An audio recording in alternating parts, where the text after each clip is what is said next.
జగిత్యాల పట్టణ మంచినీళ్ల బావి దగ్గర తెలంగాణ రాష్ట్ర ప్రభుత్వం ప్రజాపాలన ప్రగతి ప్రణాళిక 99 రోజుల కార్యాచరణ కార్యక్రమంలో భాగంగా పాల్గొని పారిశుద్ధ్య పనులు పరిశీలించిన జగిత్యాల ఎమ్మెల్యే డాక్టర్ సంజయ్ కుమార్ గారు, జిల్లా కలెక్టర్ సత్యప్రసాద్ గారు. ఈ కార్యక్రమంలో అదనపు కలెక్టర్ రాజాగౌడ్ గారు, మున్సిపల్ చైర్మన్ సమీండ్ల వాణి శ్రీనివాస్ గారు, ఆర్డీఓ మధుసూదన్ గారు, జిల్లా కాంగ్రెస్ పార్టీ అధ్యక్షులు గాజంగి నందయ్య గారు, మున్సిపల్ కమిషనర్ స్పందన గారు, కౌన్సిలర్లు పంబాల సుజాత, రాము, బడుగు, పద్మ, స్వప్న, గిరిధర్, మున్సిపల్ రెవెన్యూ అధికారులు, పట్టణ నాయకులు, పట్టణ ప్రజలు తదితరులు పాల్గొన్నారు.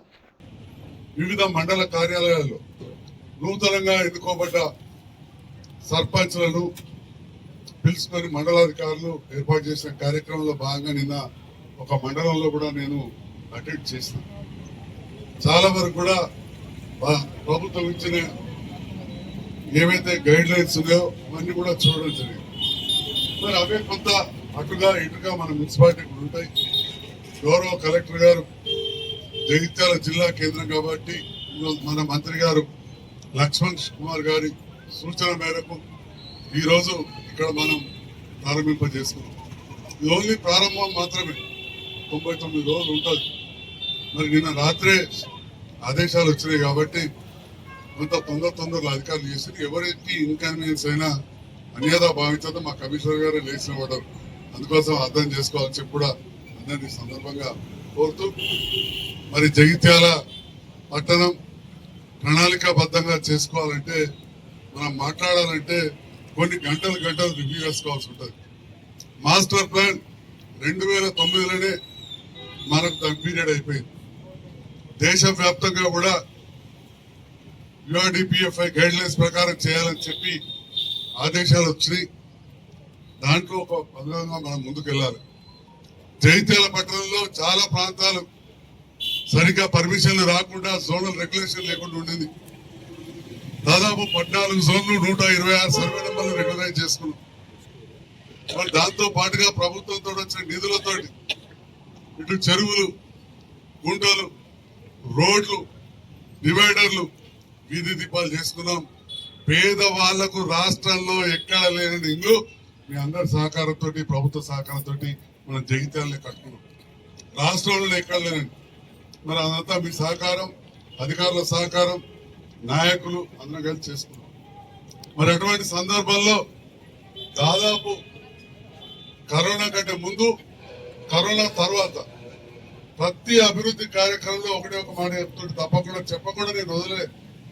తడి చెత్త పొడి చెత్త వేరేయాలి, లేకపోతే ఈ ప్లాస్టిక్ మహమ్మారి మనం ముంచెత్తదని చెప్పి ప్రతి మీటింగ్ లో ఇదొక లైన్ అయితే ఖచ్చితంగా చెప్పారు. మరి ఇవాళ ఏమైంది, మొత్తం నల్లగుట్ట కాడ పోయింది, నరసింగాపూర్ గుట్టలలో గుట్టాయి. నిన్న రాత్రి కూడా అక్కడ మంటలు వస్తే చాలా ఇబ్బందికరమైన పరిస్థితి. బట్ కొత్తగా ఎన్నికైన చైర్మన్ గారు నిద్రపోని పరిస్థితి. ఆ చైర్మన్ గారు నిద్రపోక కమిషనర్ గారు నిద్రపోనియాలి, ఆ ఇద్దరు కలిసి నన్ను నిద్రపోనియాలి.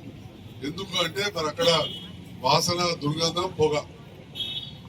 మరి అదంతా పోవాలంటే ఇక్కడ మన ఇంటి కాడికెళ్ళి వంటింట్లోకి చాలు కావాలి. తడి చెత్త పొడి చెత్త వేరనే అప్పుడు సాధ్యమవుతుంది. నేను గౌరవ అడిషనల్ కలెక్టర్ గారిని కోరుతా ఉన్నా దీనిపైన. ఎందుకంటే యువ కమిషనర్ కొత్తగా ఎన్నిక కాబట్ట చైర్మన్ గారు కాబట్టి ప్రత్యేకమైన దృష్టి పెట్టాలని చెప్పి కూడా నేను కోరుతా ఉన్నా.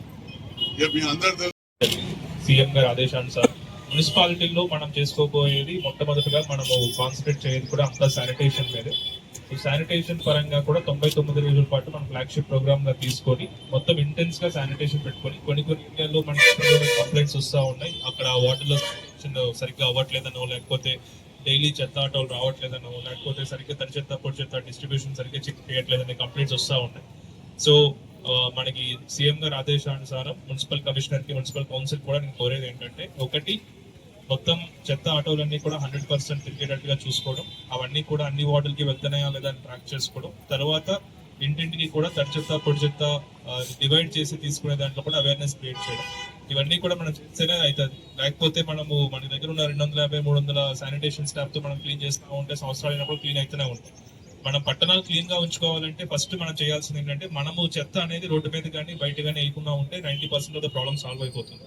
తర్వాత మన దగ్గరకు వచ్చిన ఆటోలు లేదా చెత్త క్లియర్ చేసే ఆటోలు ఏవైతే ఉన్నాయో అందులో మనము తడి చెత్త పొడి చెత్త డివైడ్ చేసి మీరు అక్కడ అది ఆటో ఇస్తే అది మనకి మిగిలిన 10% కూడా ప్రాబ్లమ్ సాల్వ్ అవుతుంది. మనం రోడ్ల మీద మేము చెత్త తీసుకుంటూ వెళ్ళిపోతాం, లేకపోతే మనం ఇంటి బయట చెత్త పడిస్తాం, మున్సిపల్ వాళ్ళ పని వాళ్ళు తీసుకోవాలి క్లీన్ చేసుకోవాలంటే మన మున్సిపాలిటీ కానీ మన జిల్లా కానీ ఇలాగే ఉంటుంది. 90% ఆఫ్ ద ప్రాబ్లం మన రోడ్డు మీద చెత్త వేయకపోతే చెత్త ప్రాబ్లం అనేది మన మున్సిపాలిటీలో రాదు. మనము ఎక్కడైతే మనకి గ్యాప్స్ ఎక్కడైతే ఉన్నాయో ఈ చెత్త ఆటో సరిగ్గా తిరగకపోవడం కానీ శానిటేషన్ స్టాఫ్ కానీ లేదా మిగిలిన 10% జవాన్ సరిగ్గా రాకపోతే అవన్నీ కూడా ఇప్పుడు 99% ఎంటైర్ ఫోకస్ మున్సిపల్ సంబంధించిన దాంట్లో మనం ఓన్లీ శానిటేషన్ మీద పెడుతున్నాం. సో అంతా కూడా ప్రజలు కానీ ఎదురుగా ఉన్న మహిళా సంఘాలు కానీ లేకపోతే శానిటేషన్ స్టాఫ్ కానీ మున్సిపల్ కౌన్సిల్ కానీ మున్సిపల్ చైర్పర్సన్ కానీ కూడా ఇవన్నీ అండ్ మున్సిపల్ కమిషనర్ కూడా ఇవన్నీ కూడా ఇదే ఫోకస్ మీద వర్క్ చేయాలని కోరుకుంటూ నాకు ఈ అవకాశం ఇచ్చిన ధన్యవాదాలు చెప్తాను.